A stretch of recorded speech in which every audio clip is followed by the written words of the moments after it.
y a de plus en plus d'activités aujourd'hui ici dans les favelas à Rio, preuve que les choses sont en train de changer. Et c'est cette ville en mutation que je vais explorer aujourd'hui en 24 heures, loin des clichés et sous la pluie et...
40 km de plage, un décor naturel époustouflant, un climat à faire pâlir une Parisienne frileuse et des gens heureux de vivre, la carte postale est là, parfaite. Bienvenue à Rio, la cité merveilleuse. Avec 6 millions d'habitants, c'est la deuxième ville la plus peuplée du pays, la capitale touristique du Brésil, le pays du ballon rond et de la caipirinha.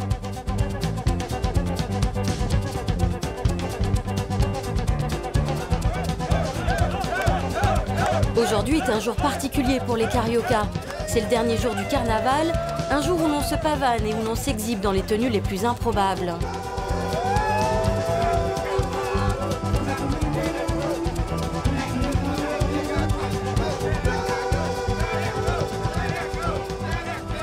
À Rio, il y a le carnaval officiel avec le défilé des écoles de samba. Et puis, il y a le off, ou en tous les cas, ce qu'on appelle le carnaval des blocos, c'est-à-dire les défilés de quartier. Et aujourd'hui, c'est la Banda de Ipanema qui défile dans ce quartier. La particularité de cette troupe, c'est qu'elle réunit la plus grande communauté de gays et de lesbiennes et de trans de Rio. Hello, nice to meet you. Bonjour, enchantée. Hello, hello, hello. Nice to meet you. So, if I understand... Donc, si je comprends bien, c'est ici que tous les homos et les trans de Rio se retrouvent aujourd'hui. Rio, c'est le meilleur endroit au monde pour les homos, les transsexuels et les lesbiennes. Mais le problème, c'est qu'il y a beaucoup d'homophobie. C'est tellement paradoxal. Ouais, au Brésil, on a une culture machiste. Mais nous, on travaille justement pour un changement de comportement. Non seulement sur la question de l'homophobie, mais aussi pour lutter contre l'absence de loi dans le pays qui pourrait punir les crimes homophobes. D'ailleurs, on lutte pour sensibiliser les députés fédéraux à cette cause. C'est donc à cause du machisme, si je comprends bien, mais aussi de la religion qui est très importante ici, non? Ici, les sénateurs et les députés sont conservateurs. Ils sont liés à des églises chrétiennes et luttent contre l'avancement des droits de la population gay et trans. Mais j'imagine que ce carnaval et cette banda, c'est aussi un moyen pour vous de vous montrer et d'affirmer votre fierté d'être homo. En fait, le carnaval remonte au Moyen-Âge. À l'époque, un roturier pouvait se déguiser en noble et un noble pouvait devenir roturier. Dans cet échange des rôles, tout ce qui était interdit devenait possible. Et c'est ce qui a permis à l'homosexualité de s'exprimer de manière plus forte et d'être plus proche des gens. C'est pourquoi, pendant le carnaval, on nous accepte plus. Mais en temps normal, on est encore assassiné. J'ai entendu dire que tous les 2 jours, un homo ou une lesbienne était tué ou agressé. C'est vrai, ça? Oui. L'année dernière, 230 personnes ont été assassinées parce qu'elles étaient homosexuelles. Le mec qui est ici aujourd'hui, qui fait la fête, peut avoir l'air d'aimer les homos. Mais en fait, il peut très bien s'avérer homophobe. C'est pourquoi les actions de notre association Arco-Iris pour lutter contre l'homophobie lors du carnaval sont importantes, car elles permettent de s'adresser à ces gens-là et peuvent peut-être les aider à changer d'avis. Je vais vous aider. Et c'est parti pour une distribution de capotes. tout prendre, lui. What is this? What is this costume? C'est quoi ce costume?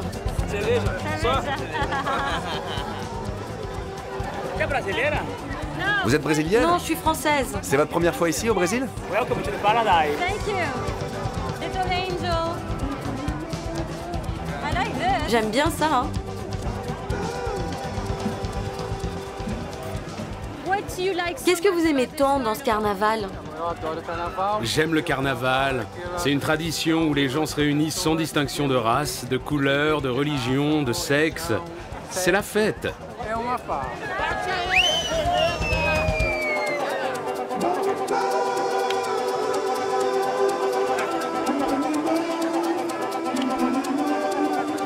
Je danse avec la nature.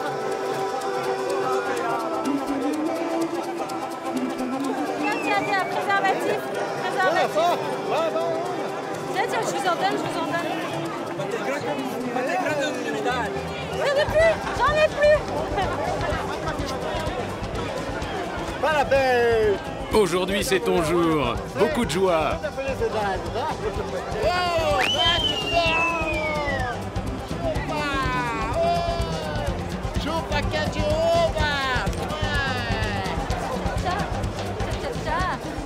Can you explain me? Vous pouvez m'expliquer à quel point cette banda des Ipanema est importante pour vous? C'est très important parce qu'on a l'opportunité de montrer ce qu'on est, de nous exprimer comme on veut sans avoir à nous cacher ni à avoir honte. Comme ça, quand les gens nous acceptent, ça finit par être un cadeau.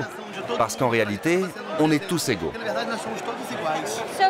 Ça veut dire que c'est vraiment le jour le plus tolérant à Rio?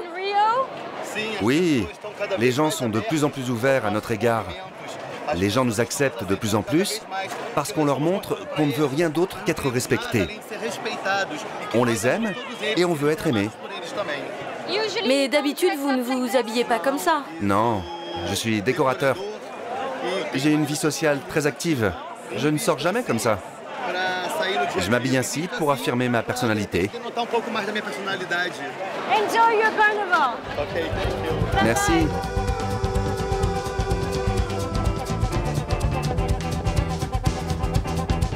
Il est 20h, la banda des Ipanema est enfin là, avec ses musiciens et sa horde de danseurs. Déclarée héritage culturel de la ville en 2004, la banda des Ipanema rassemble des millions de fêtards venus célébrer une tradition ancestrale. À Rio, en l'espace de 10 ans, le nombre de blocos a quasiment quintuplé, preuve que le carnaval, le vrai, a reconquis les rues de la ville.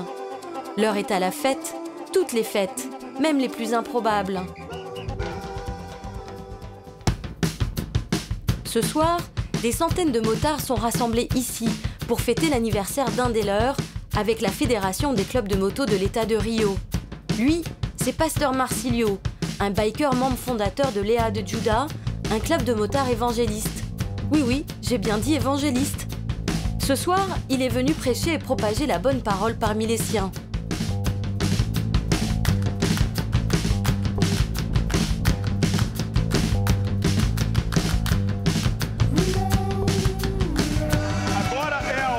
Maintenant, c'est l'heure de parler aux gens, de les évangéliser. C'est très important. What is your mission? Quelle est votre mission? Prêcher l'amour de Jésus pour les motards qui sont sur la route. C'est ça ma mission. Parce que les motards ne vont pas à l'église. Je vais donc là où ils sont, dans les clubs de moto. Mais les motards et l'évangélisme, comment est-ce que ça va ensemble? Le motard adore la vitesse et la liberté. Et Jésus, c'est la liberté. Mais pourquoi c'est si important? Si vous avez déjà cette liberté, qu'est-ce qu'il vous faut de plus? Jésus, toujours. J'aime prêcher. J'aime parler avec les gens. Être leur ami. Je ne veux pas être une autorité ecclésiastique. Le pape des motos. Non, je veux être Marcilio. C'est tout. Salut à tous. Nous voulons remercier Dieu d'être ici ce soir. Dieu nous oriente, Dieu nous fait comprendre les opportunités qu'il nous offre. C'est cet hommage que je voudrais rendre au club Motobase, le club que nous respectons et que nous apprenons à aimer.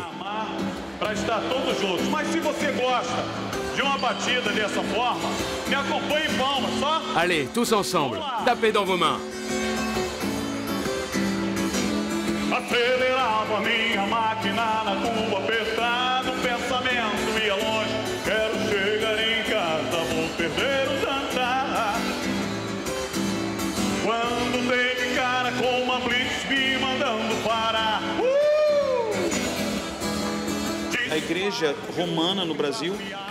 Au Brésil, l'Église romane a fait un énorme travail de renouveau spirituel. Mais nous, les évangélistes, nous sommes plus ouverts. Nous avons une manière de faire et de prêcher plus populaire, avec la musique, la Bible, notre façon de s'adresser aux gens, avec des pasteurs qui prennent les gens dans les bras, qui ne leur parlent pas comme un prêtre froid et distant devant l'autel ou au confessionnal, du genre « pauvre pécheur ».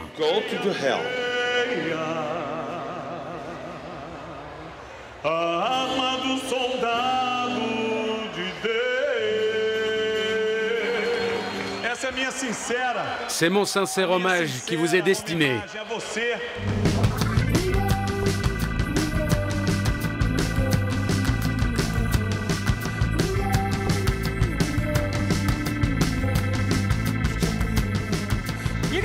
Vous allez finir par me convertir. Tu as une moto? Non, j'ai une bicyclette.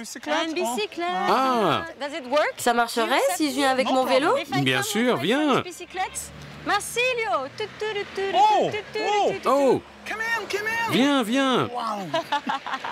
Combien de motards vous avez convertis? C'est difficile de dire combien de personnes on arrive à convertir de cette manière.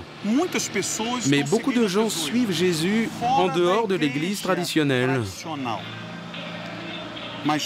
Dieu, c'est une histoire de cœur. Le plus grand temple de l'homme, c'est le cœur de l'homme. C'est important.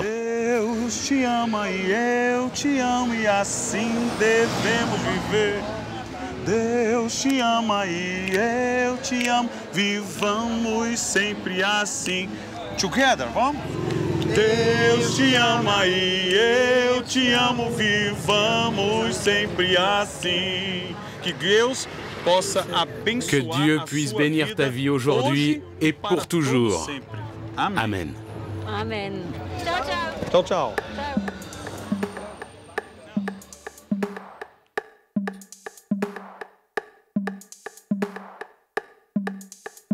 23 heures. Changement de décor, quartier de Lapa, un quartier ultra surveillé où touristes et locaux se retrouvent le soir. Autrefois surnommé le Montmartre de l'Amérique latine, Lapa est un quartier de bars et de fêtes improvisées dans la rue.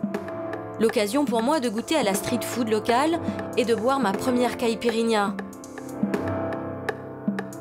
À Lapa, ce sont les musiciens de samba qui ont redonné vie à ce quartier qui, il y a 10 ans encore, était en décrépitude.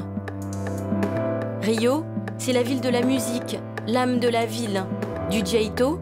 Mais c'est quoi au juste le jaito? C'est quoi? C'est un mélange de joie de vivre et de on verra bien, non? C'est ça? C'est ça, Oui, c'est ça. C'est un mélange de tout. Nous, les Cariocas, on travaille.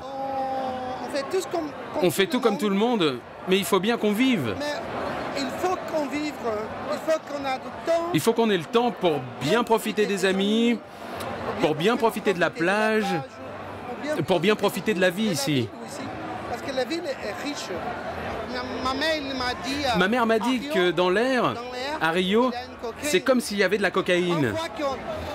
Ici, pour là, Une cocaïne? Non, c'est pas de cocaïne. Non, c'est pas de la cocaïne, enfin, c'est comme une drogue.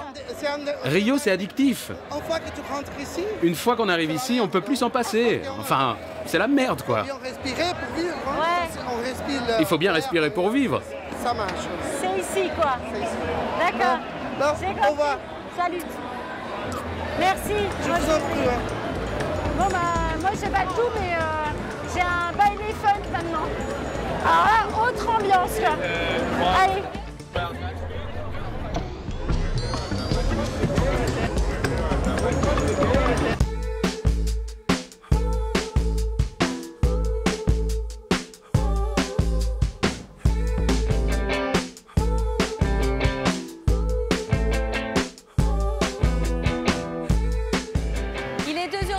Ici, je suis à Rio das Pedras, une favela à peu près 50 minutes du centre de Rio. Et j'avais envie d'explorer ce qu'on appelle les balles funk. Venez.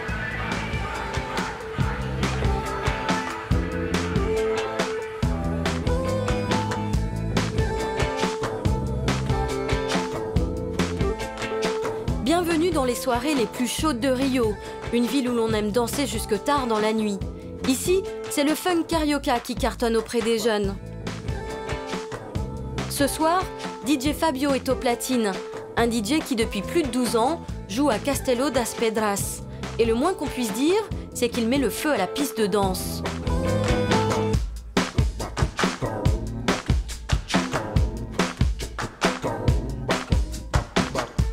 De novo. Cadê a torcida do Flamengo aí? Beija, beija, tá calor, eu não quero só beijar. Beija, beija, tá calor. Le funk et les favelas, ça va ensemble, non? Ouais. À la base, le funk, c'est une musique underground. Ça a démarré dans les favelas. Ça a toujours été la musique des gens pauvres, avec ses codes et son langage. Mais aujourd'hui, c'est plus réservé à une classe sociale en particulier. Ça s'adresse à tout le monde au Brésil et ailleurs dans le monde.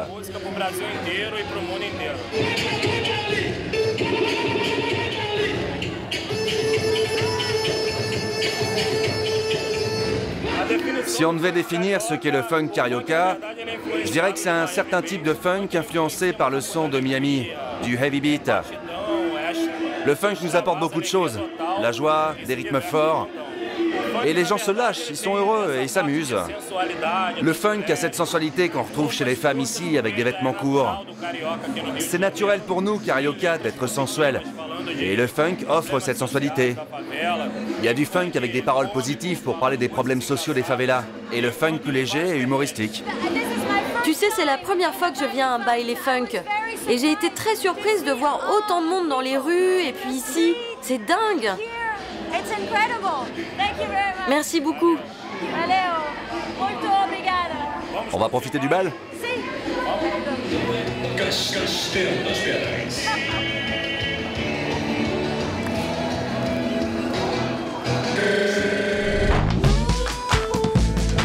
Chaque week-end, il y aurait plus de 200 balles funk à Rio et sa banlieue.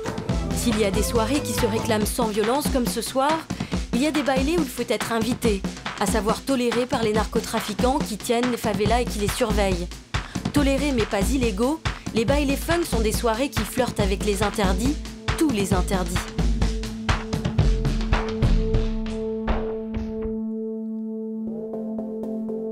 « 7 h du matin. Les éboueurs de la ville sont déjà à pied d'œuvre après le carnaval. Ici, pas de tri sélectif, pas de politique nationale en matière de recyclage. Seule une armée de catadors, des ramasseurs informels, trie les poubelles de la ville. À Rio, chaque jour, 8000 tonnes de déchets, soit 80% des ordures de la ville, partent vers Jardim Gramacho, la plus grande décharge à ciel ouvert du monde. Ah la vache. Bon bah, bienvenue à Gramacho. De jour comme de nuit, pas moins de 3000 catadors fouillent les poubelles déversées ici, à la recherche de carton, plastique, métal ou encore caoutchouc qu'ils pourront vendre aux entreprises de recyclage. SPC a 54 ans, ça fait 20 ans qu'il travaille ici. Vous cherchez quoi? Des gobelets en plastique, ce genre de choses. Ça. Merci la mondialisation. Avec tous les vautours, c'est la compète quoi. Ah, les trucs d'hôpitaux, quoi. Laisse, laisse. Non.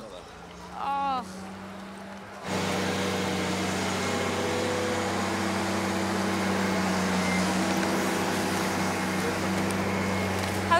Comment vous supportez cette odeur? Parce que ça sent fort. L'odeur ne me dérange plus. Au début, si, mais plus maintenant. Au début, quand je voyais un animal mort ou en décomposition, j'étais dégoûté. Mais maintenant, c'est devenu normal. C'est quoi la pire chose que vous ayez jamais vue? Ce qui me choque le plus, c'est quand je vois un cadavre d'être humain. Aujourd'hui, par exemple, j'ai vu un bébé. Non. Oui, un bébé mort. Ça me choque beaucoup parce que souvent les corps restent abandonnés là et ils pourrissent dans les sacs.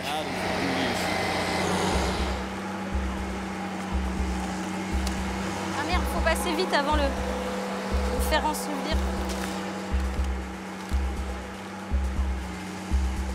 Ouh là là. Chaque jour, 200 tonnes de matériaux recyclables sont ramassés. Et la concurrence est rude entre chaque ramasseur. Selon leur âge et leur agilité, ils arrivent à gagner 2 à 3 fois le salaire minimum mensuel.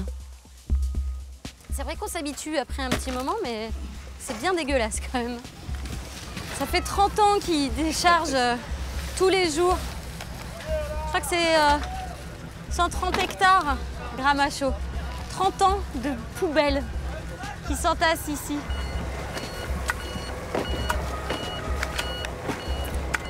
Ah ouais, il faut faire attention ici. Attention! Lui, c'est Thiago. Il a 18 ans.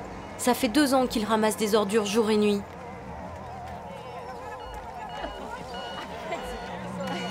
C'est trop lourd. Mais non!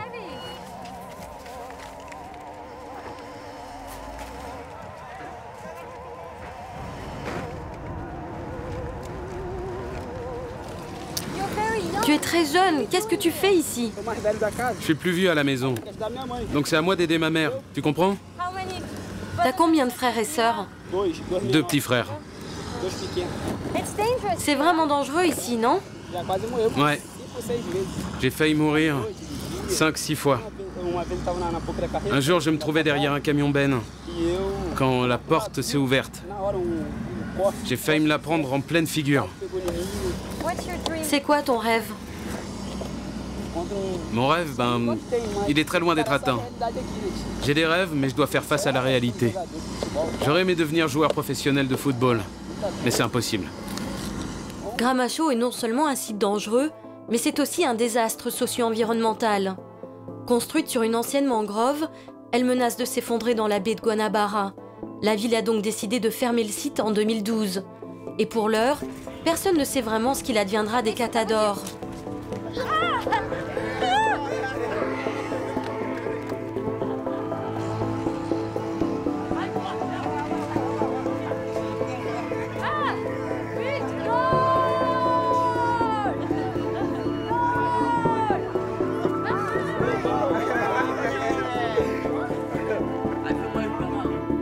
Si Rio doit encore lutter contre la pauvreté, sa priorité aujourd'hui, c'est de réduire la violence dans la ville pour accueillir la Coupe du Monde de football en 2014 et les JO en 2016.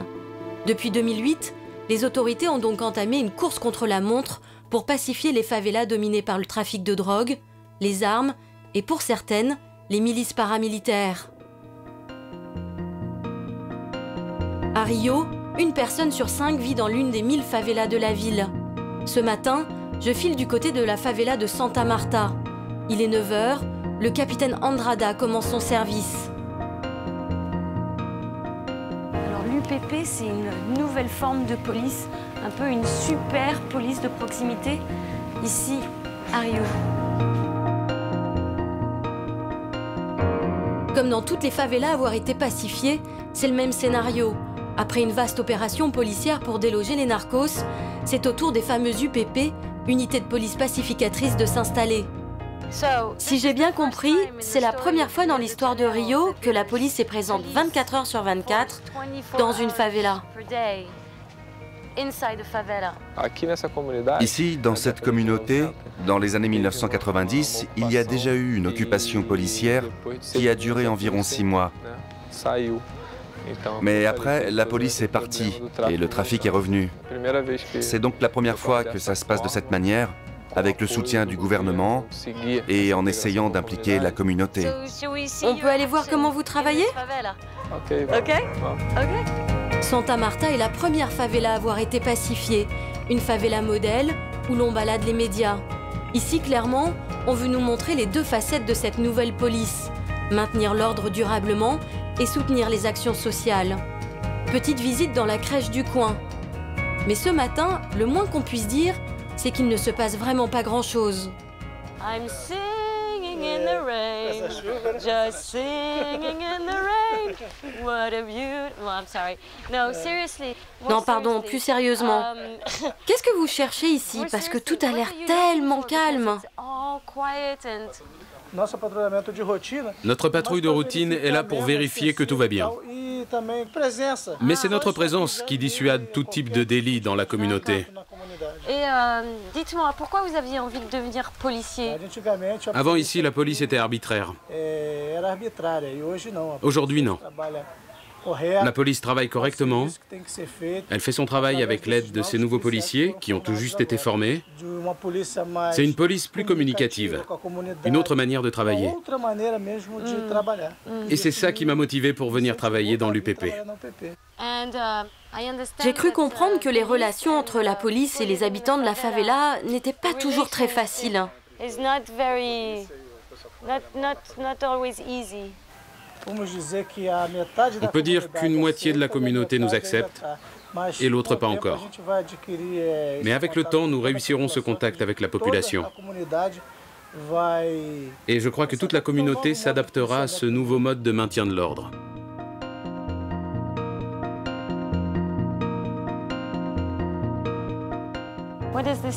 Ça veut dire quoi, ça?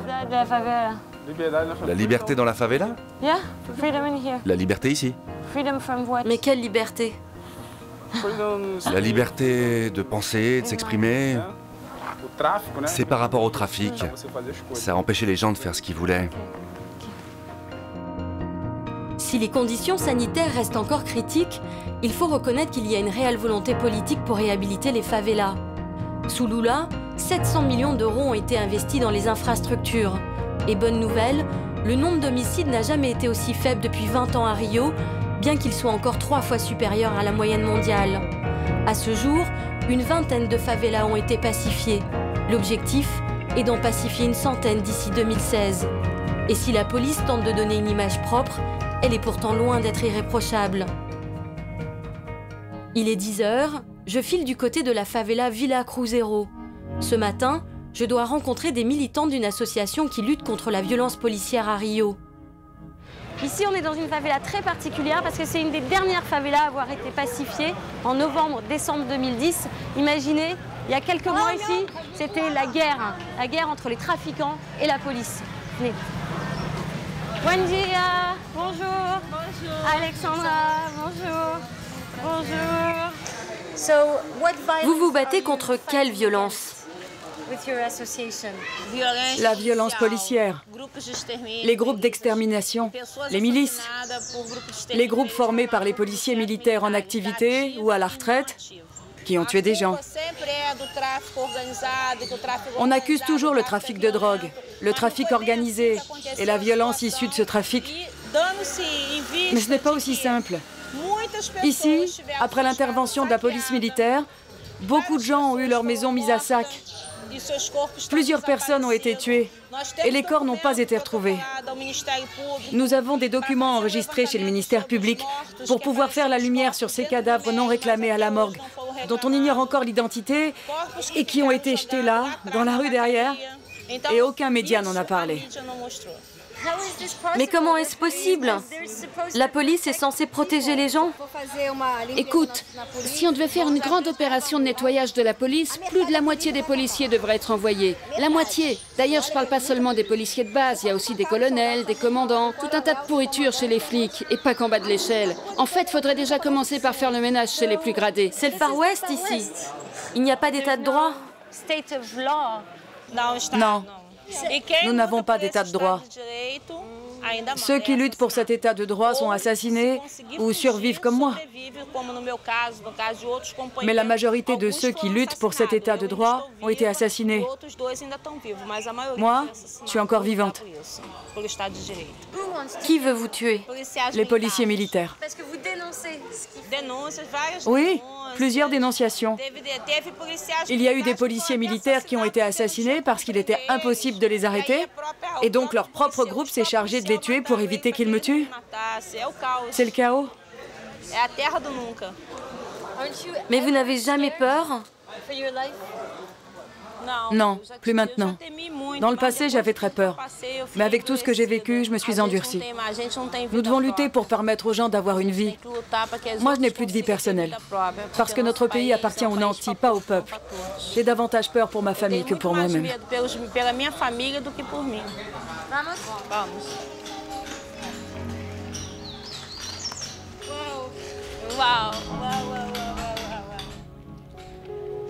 Avant de se quitter, Marcia me confie que la Suisse lui a offert l'asile politique et un passeport, ce qu'elle a refusé, car c'est à Rio qu'elle veut continuer son combat coûte que coûte. Un combat qui a fini par payer, puisqu'en février dernier, 28 policiers corrompus ont été arrêtés lors d'une opération baptisée Guillotine.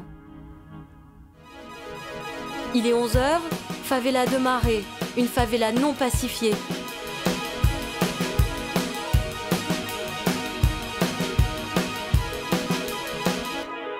Ce matin, c'est atelier photo, une séance d'autoportrait avec des appareils photo artisanaux fabriqués par les enfants eux-mêmes.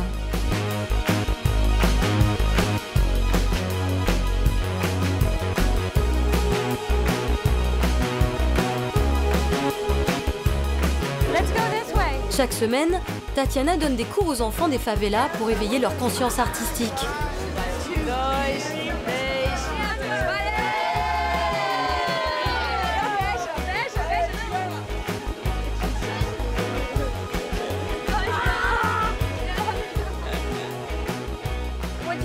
Qu'est-ce que vous aimez dans ce travail avec Tatiana?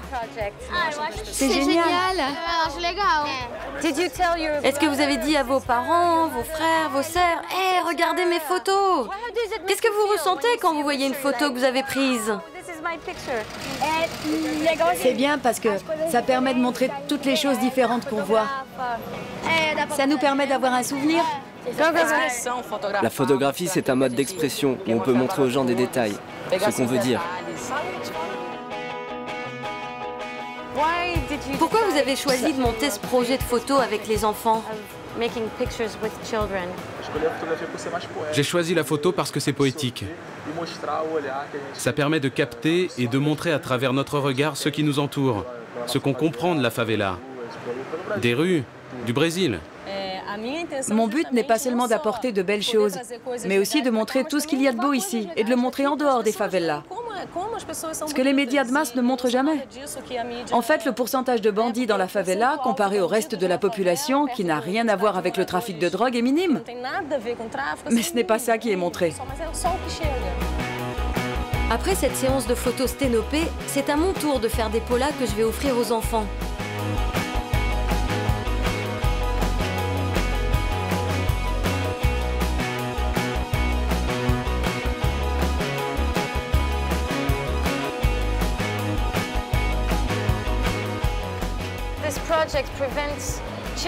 Mais est-ce que ce projet a pour but d'aider les enfants à se sortir de la drogue, par exemple, ou de les aider à faire quelque chose de leur vie?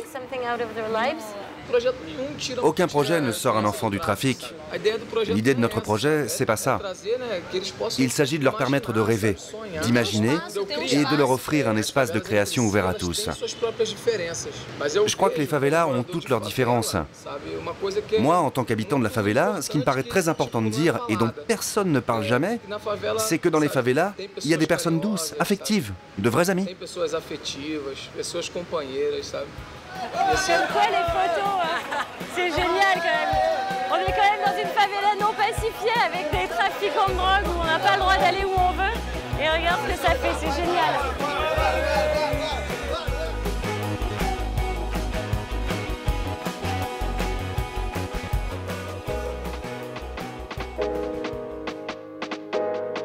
Dans les favelas, on ne compte plus le nombre d'initiatives sociales et sportives pour s'en sortir. À La Rocinha, la plus grande favela d'Amérique latine, une favela non pacifiée, on mise gros sur le sport. Ici, un tout nouveau complexe sportif a ouvert ses portes en novembre dernier. Objectif, former des athlètes dans l'espoir de révéler des talents. D'autant qu'avec la perspective des JO de 2016, le Brésil prépare ses futurs champions. Lui, c'est Rui Mara, un coach spécialisé en gestion de stress. Chaque semaine, il entraîne des jeunes judokas de la favela pour vaincre leur peur, accroître leur performance et lutter contre le stress. Ok, já. Vamos, vamos, vamos, vamos. Vamos, Tati, vamos, Tati. Vamos, Tati. Aê, Tati. Vamos, Tati. Vamos, vamos, vamos. Excelente, ok. Então, quando vocês forem para uma competição, não entrarem simplesmente, eu vou entrar na competição. Parmi ses élèves, certains ont été victimes de violences. Vamos para vocês, obrigado. Cet après-midi, Fred et moi allons expérimenter une des techniques utilisées par Rui. Mais avant, petit arrêt par la favela où Fred veut me présenter sa mère. Bien, tudo bem? This is the mother of Fred. Okay. How would you... Comment pensez-vous que le sport et Rui Mara aident les habitants de la favela? C'est un peu comme une personne qui sensibilise l'autre pour lui faire voir que le chemin à suivre est celui du bien. Mon boulot, c'est de leur montrer qu'ils ont un lion qui sommeille en eux. Ah, c'est chouette. Et de travailler sur l'estime de soi. Mais pourquoi c'est si important de travailler sur l'estime de soi? Parfois, les gens pensent que ceux qui vivent dans les favelas ne sont pas comme eux. Et il arrive que certaines personnes développent un manque de confiance en soi. Ici, nous leur rappelons que tout le monde est égal. Dans l'ancien lycée où j'étudiais, on me traitait souvent de favelado. On me l'a tellement répété que ça a commencé à me taper sur les nerfs. Et j'ai commencé à me sentir inférieur. C'est donc le sport et le judo qui t'a sauvé la vie? Ouais, c'est une famille très grande. Très grande. Direction Pedra Bonita, dans le parc national de Tijuca, la plus grande forêt urbaine du monde, le terrain de jeu préféré des amateurs de deltaplane. Bienvenue. Fred, tu connais cet endroit? Merci. Wow. Ah.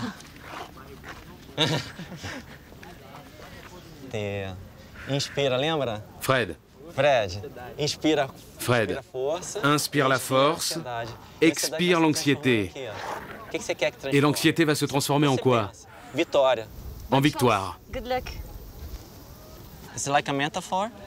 En fait, c'est une métaphore, comme une renaissance. Quand tu es enfant et que tes parents te disent « tu ne peux pas faire ceci, tu ne peux pas faire cela », ça a associé une émotion à un événement particulier. Et ton inconscient a assimilé cet interdit. En fait, tu te crées un dossier comme un manuel à suivre.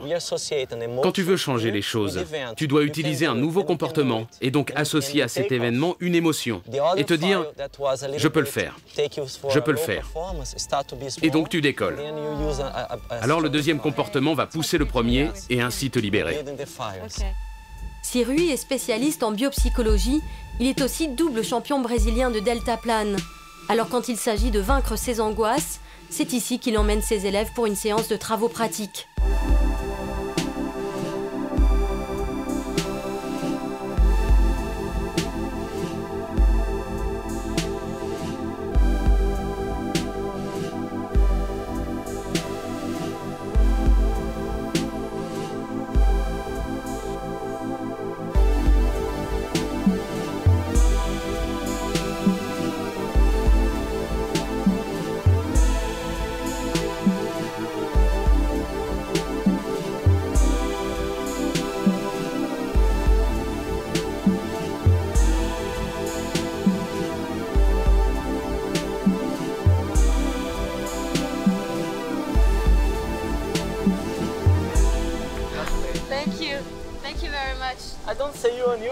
Je ne dirais pas que tu es une nouvelle personne, mais je suis sûr que ça t'aidera à avancer.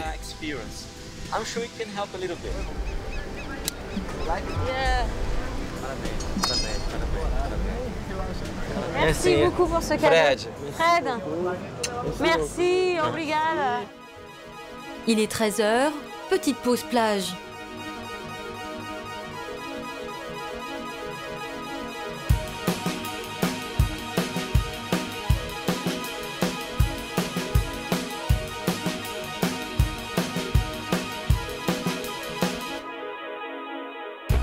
Sur la plage, la vedette, c'est le Biscuit Globo, une institution 100% carioca.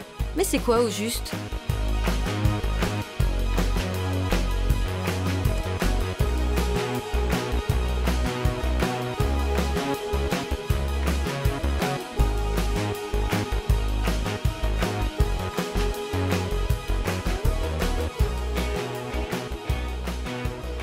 Biscoito ao Globo, aí vai, sai duas, aí vai. Biscoito au Globo, vai. Hello. Bonjour. Dites-moi pourquoi ces biscuits sont si importants pour vous en tant que carioca? Ils sont très importants. Nous avons grandi avec et ils ont une valeur sentimentale.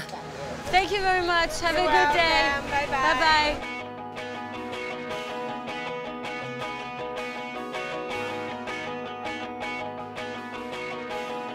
Biscoito Globo, Biscoito Globo, Biscoito Globo. C'est combien? One is 3 and 2 is 5. See? One. Merci. C'est très bon. Molto bon. C'est le meilleur biscuit du Brésil. Molto obrigada. Molto obrigada. Ciao, ciao. Sugar or salt? Sucré ou salé? Sucré. This one. Ah, c'est celui-là. Great. Thank you very much. Et dites-moi, pourquoi vous aimez tant ces gâteaux? Parce que c'est croustillant. J'aime ça. C'est typique d'ici. Jean, merci. Salut.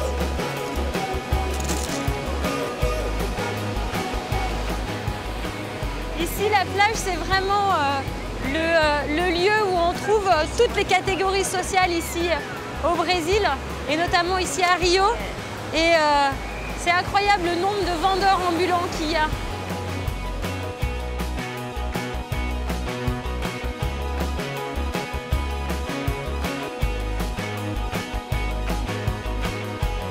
Bye bye. Ciao, ciao, Melville.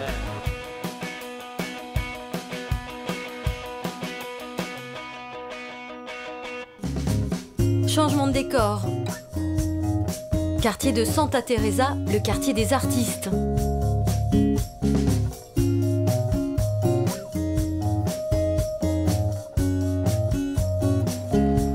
Getúlio, Alexandra.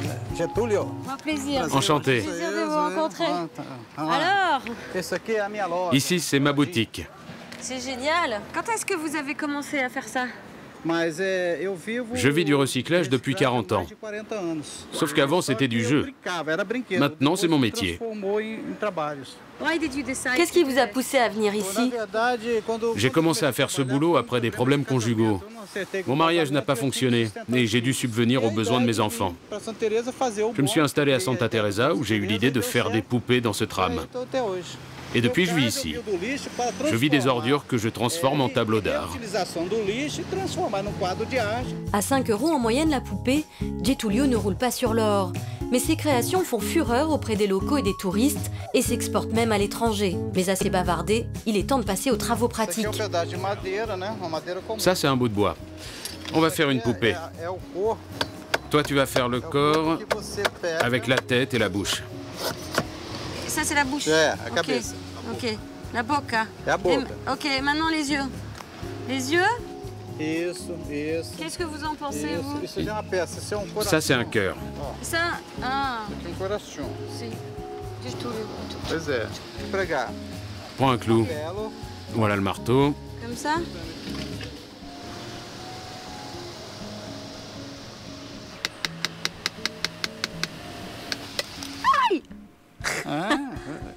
Je me suis tellement cogné les doigts que maintenant, je sens plus rien.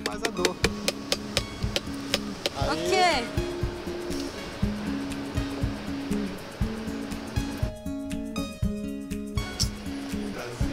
C'est mieux, attends.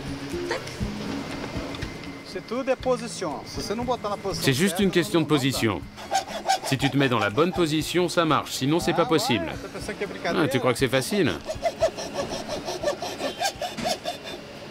Je crois que je suis la pire élève que vous avez jamais eue.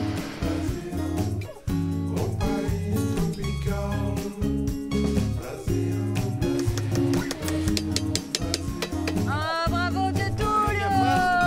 Ouais! Ok, elle a le cœur maintenant bien accroché. La tête qui penche un peu. Maintenant, c'est fini. Tu crois que je peux arriver à vendre cette poupée? J'essaye? C'est pas impossible.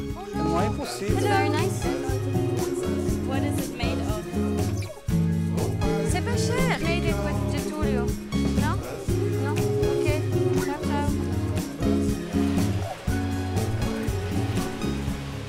Ciao, ciao.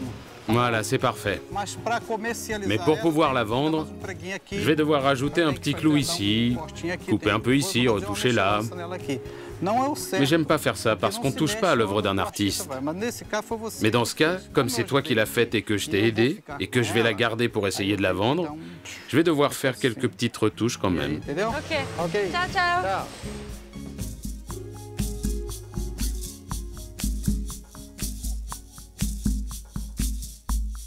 Si Rio n'a pas la réputation d'être la ville la plus culturelle du Brésil, c'est pourtant là que vivent les plus grands artistes du pays. Cet après-midi, je suis attendue dans l'atelier de Zanini de Zanine, un designer en vogue.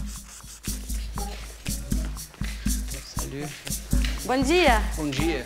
Comment ça va? Très bien, et vous? Bien. Dis-moi tout. Qu'est-ce qui se passe ici? Donc, ici, c'est mon atelier. Je travaille sur des pièces en bois venues de démolition des maisons démolies. D'accord. Donc, j'achète ce bois, ce ancien bois, et je le transforme en meuble. D'accord. Ce genre de pièces, ce sont des restes de la dévastation qu'ils ont fait dans la forêt atlantique. Quand ils ont coupé, c'est ça? Oui, pour planter du café, pour planter de la cellulose. Et donc, ces racines, on les trouve enterrées encore. Oh, et ça, c'est des racines d'arbres? Oui, c'est que les racines, oui. Non. Donc, c'est des arbres... Ouais, ça, c'est une petite pièce. Ça, une petite pièce du tronc? Oui, voilà. C'est quoi la philosophie derrière ça? Mon père, dans les années 60, il était comme un parasite là-bas. Parce qu'il dévastait tout et ça, on les brûlait, les pièces, ces pièces. Ça, donc il transformait ça en meuble. D'accord. Il appelait ça le meuble dénonce. Dénonciateur? Pour dire c'est pas possible de brûler ça, c'est ça? Non, c'est pas possible de couper, toute la forêt. Bien sûr. Et j'ai vécu avec lui pendant 20 ans. Donc j'ai appris à connaître, à respecter ça. Bon, alors, qu'est-ce que tu fais aujourd'hui? Qu'est-ce que je peux faire pour t'aider, moi, aujourd'hui? Ok. Donc... Alors, dis-moi. Il y a une technique spéciale? Non. Non. D'accord.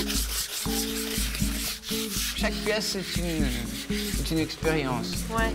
Donc, je passe de bonnes heures avant de commencer. Pour regarder la meilleure utilisation de la pièce.